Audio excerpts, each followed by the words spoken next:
Hi friends, Mrs. McBride here, coming to you straight from my kitchen table. I hope everybody is doing well, and we're starting the very last unit of the year. Oh my goodness, how sad. This particular unit is one of my personal favorite units though, because it has to deal with my boy, Albert Einstein. So we're talking about something called special relativity. But before we start, here's a quick joke for you. How do crocodiles like to cook their food? In a crock pot. All right, so let's talk real quick about relative velocity, okay? So imagine you're in a car traveling at 50 miles per hour down the highway. A second car traveling in the same direction at 60 miles per hour passes you. What is its speed relative to you? Okay, so what do you think that car is going? Okay, well, you say it's definitely going faster than you because you see it go by you. Okay, but what I would say is that his speed relative to you is plus 10 miles per hour. Okay, so you think that this guy is going 10 miles per hour faster than you. Okay, well, what about your speed relative to him? Okay, well, your speed relative to him is, what do you think? Negative 10 miles per hour. He thinks, look at that slowpoke. Okay, well, what happens if you're traveling towards each other? Well, you think, well, this doesn't happen all the time. Well, sure it does when you're on different sides of the road. Okay, so let's say, for example, now you're traveling at 50 miles per hour and he's still traveling at 60 miles per hour, but you're going in different directions on the road. So what do you think? Well, the relative speed is going to add. So what you're going to see is that this is 50 plus 60, or this is 110 miles per hour. Okay, so this makes sense because when we actually see somebody on the other side of the road, it looks like they're going really fast. And the reason is because the relative speed to each other is 110 miles per hour. Okay, it feels like that person is whizzing right by you. All right, so that's the idea of where we're starting in terms of relativity, okay? Relative speed. So let's start with some history. So this one is talking about an old theory of light and a famous failed experiment. Okay, so the thought is that all waves need a medium, okay, to travel through. Remember, like for example, sound waves need air or any liquid or solid, okay, where they're going to travel through this medium. Okay, so they thought, well, all waves must need a medium. So we're thinking back to like the 1900s, so not too far gone. So if light can travel through space and there is no air, then what is its medium? Okay, well, the idea is that it was something called ether. And lots of scientists started looking for this ether, trying to find it. They thought, I want to win a Nobel Prize by looking for this ether. I want to find it. Well, then along came Michelson and Morley. So they say, you know what? We're going to try our famous Michelson-Morley experiment. And the experiment goes like this. Here's the sun, and here's a planet that's approaching us and leaving us. Okay, so here's some light from a distant star. So the idea is that when you're traveling, when here is the light from a distant star coming towards you, right? In the same way we had up here, that when they're moving in the opposite direction, they're going to add together. So it might be C plus V would be the total velocity, okay, that it looks like the light from a distant star is coming, okay? And conversely, if they're moving in the same direction, just like we were up here, remember we subtracted, okay? So when they're moving in the same direction, we should see c minus v, okay? So they do the experiment and they get a super weird result. They find that the same value is the speed here and then the speed here. So it doesn't actually matter which direction you're traveling in. So again, this is a weird, did I spell that wrong? I totally did. Weird result. Okay, we find that they get the same value where they were expecting this one to be higher and this one to be lower. They see the exact same value. Okay, so the speed of light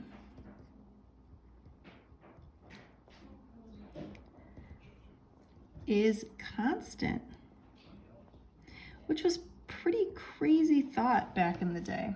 Okay, so again, it is always c, okay, or that, remember, it's 3 e to the 8th meters per second. It doesn't matter if you're traveling in the same direction or in opposite directions. The speed of light is always the speed of light. Okay, so where is this relativity coming into play? Well, let's see if we can get there. So the idea of special relativity, again, by my favorite Albert Einstein, deals with things that are moving close to the speed of light.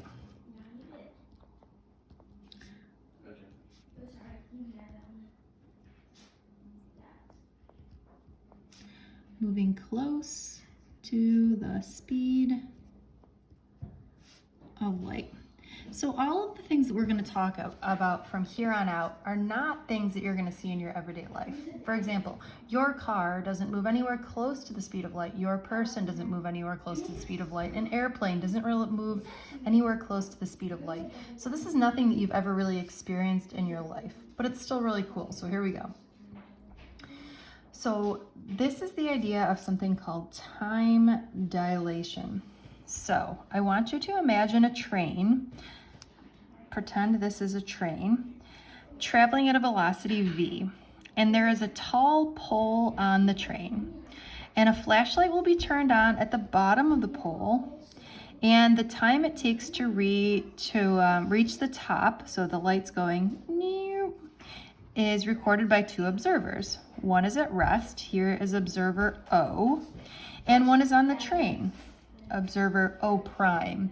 Now that's just a notation that they often use for special relativity. So again, this guy at rest down here, he is O, and this one that's moving is O prime, okay?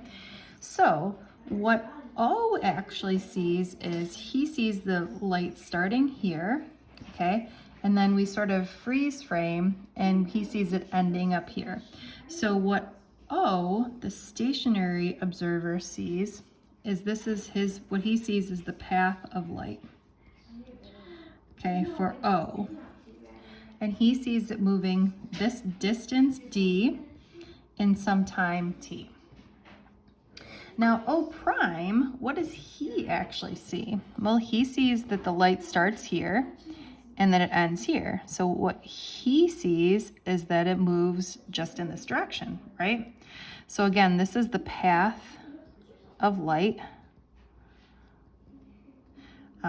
for O prime.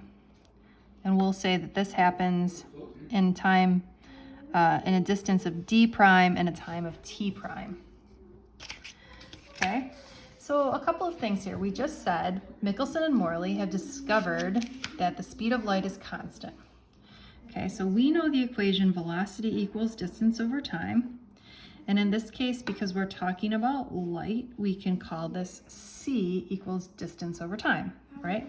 So if we talk about what's going on for O, we could say that the speed of light, this flashlight that's moving up, is got a distance d and a time t.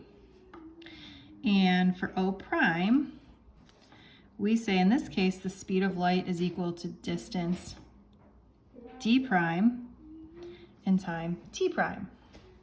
Now, Here is where we're headed, right? So if these are both equal to c, then they must both equal each other, right? Because the speed of light is constant. Michelson and Morley told us that.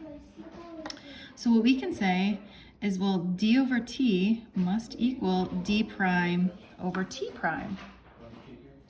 Well, what do we know? We know, just by looking at this, that d is greater than d prime, which also means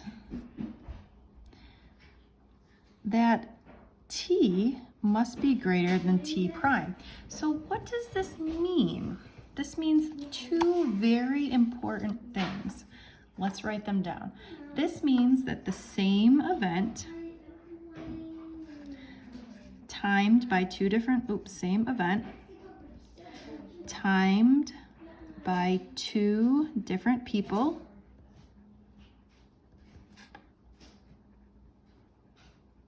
is different. This also tells me time moves more slowly for the moving observer.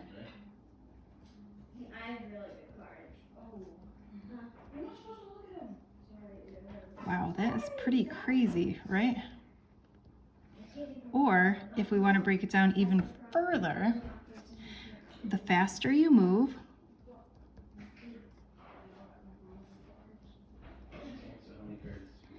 the slower time moves. Whoa! And when Albert Einstein first came up with this idea, people laughed their fannies off at him. They said, that is not the case. You are totally crazy. But it turns out he wasn't. So the faster you move, the slower time moves.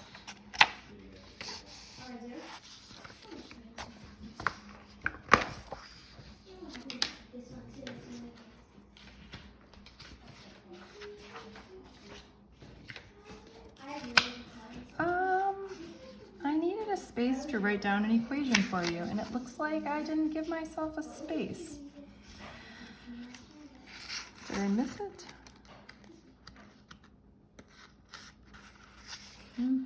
I don't know. Okay, well anyways, let me write it down here. Okay, so the equation says t prime equals t naught times the square root of 1 minus v squared over c squared.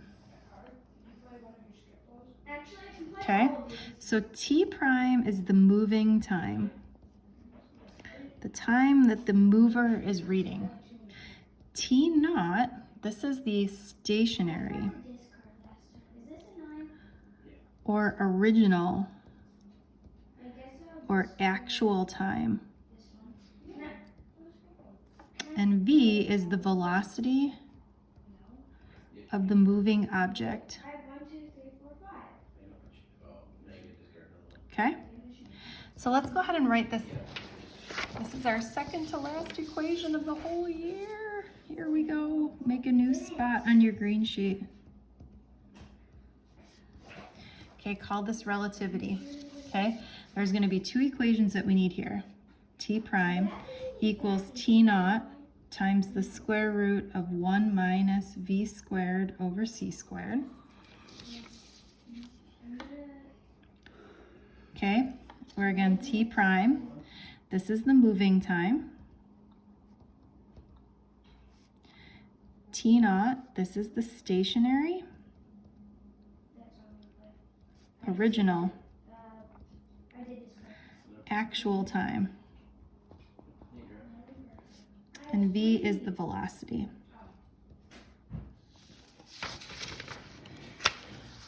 Okay. So Einstein always talked about this twin paradox, he called it, where it basically said two people are twins. They were born at the exact same moment in time. One person stays on Earth and the other person goes and travels way far into the outer space at almost the speed of light. They come back to Earth and the Earth twin is there greeting the space explorer. And he says, you know what's crazy? Is that they're no longer the same age, because the twin that traveled at almost the speed of light, the big space explorer, that twin is actually younger because time has moved more slowly for him or her, because they were traveling super fast. So again, the faster you travel, the slower it's going to be.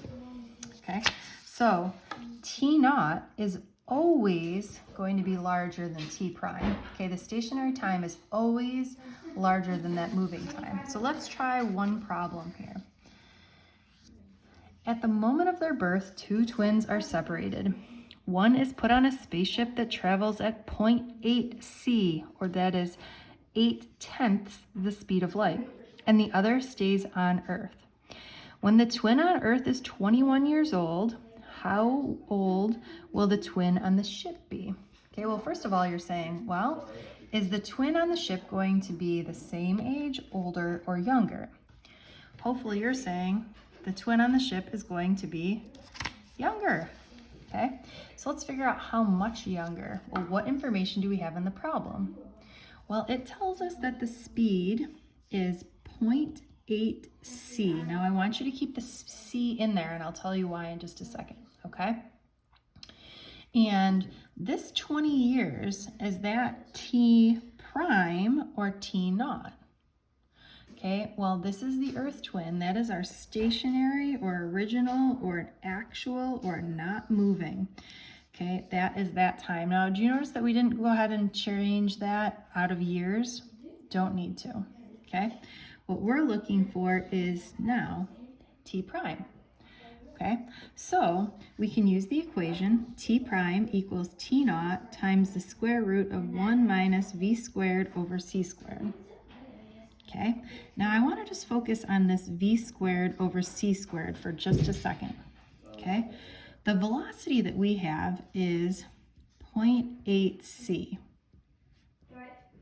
okay?